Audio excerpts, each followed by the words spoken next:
We are going to start doing our friction lab. So if you're not here today, you can follow along with me doing the friction lab. First of all, you have this block of wood, and it's got a little hooky on it, and you have a spring scale. And you'll notice this one is marked in grams and newtons. Some of them are grams on one side and newtons are on the other.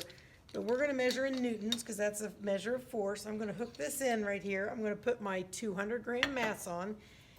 If you look at your paper on Canvas, you'll see 200 grams is the first one. And what we want to know is how much force does it take to get it started moving, and how much force does it make to keep it moving. So the first thing we need to do is look at our newtons and figure out what one line on here means.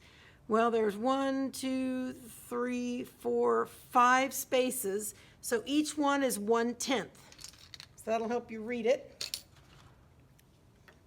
So let me back up a little bit.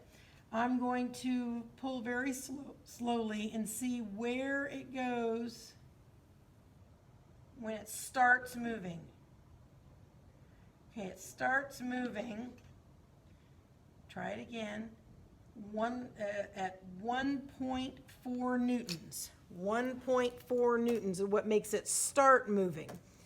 So now we need to see what it's going to take to start it moving. So I'm going to get this started moving, and as it's moving, I'm going to read it. And it looks like 1.3. So it takes less force to keep it moving than it does to start it moving, which matches our reading we did from yesterday. So now I'm going to take this off, and I'm going to put the 500-gram weight on and do it again. All right, so I'm going to go very slowly and see what it takes to get it started moving. It looked like it was 2.3. No, it looks like it's 2.4. So 2.4 to get it started moving. And then I'm going to get it moving and see what it takes to get it 2.3. Now, the last column asks for the difference between sliding and static. So each case, it's going to be 0.1. All right, so now it tells you to change the surface area that you're going to use to slide. So we're going to turn it this way because this way has less surface area, and less surface area should mean less friction. So I'm going to put the 200 on it again.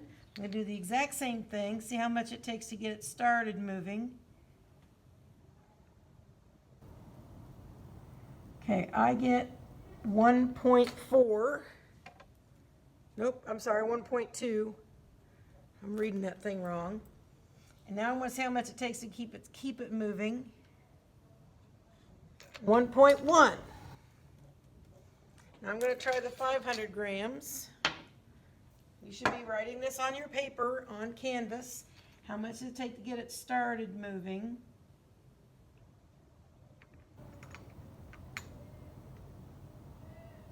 I get 2.0 to get it started, or the static friction, 2.0. And how much is it going to take to keep it moving? 1.9. So you'll notice that this has more friction than this because there's less surface area to create friction. All right, so the third table says using the large, pull it with sandpaper. So what we're doing is we're increasing the roughness of the surfaces. So I'm going to put this back here like this. And I'm going to put the 200-gram weight on it. Somebody's going to have to hold the sandpaper, so that's going to be me. I'm going to pull it until it starts moving.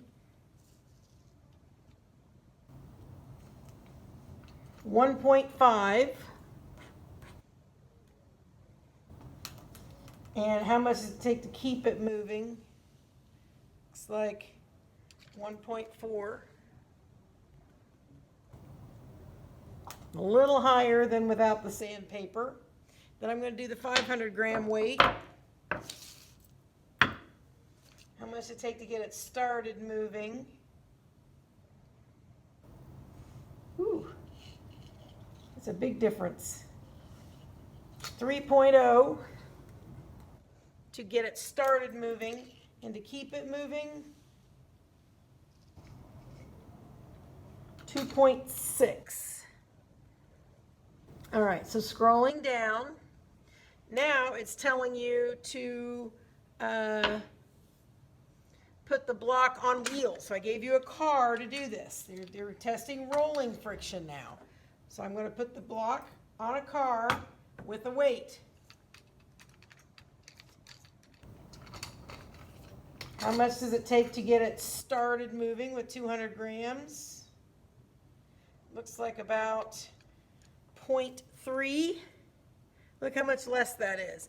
How much does it take to keep it moving? About 0.1. I'm going to try the 500 grams. Look how much rolling friction is less than sliding friction. Okay, it looks like it's 0.5 to start it moving.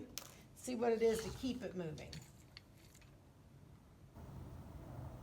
0.3. So that's, if you look at our answers, and here's mine. I don't have the data table, but this was the 200 grams and 500 grams just on the table. This was 200 and 500 grams up on its short side or smaller side. This is 200 and 500 grams on the sandpaper, and this is 200 and 500 grams on the wheels.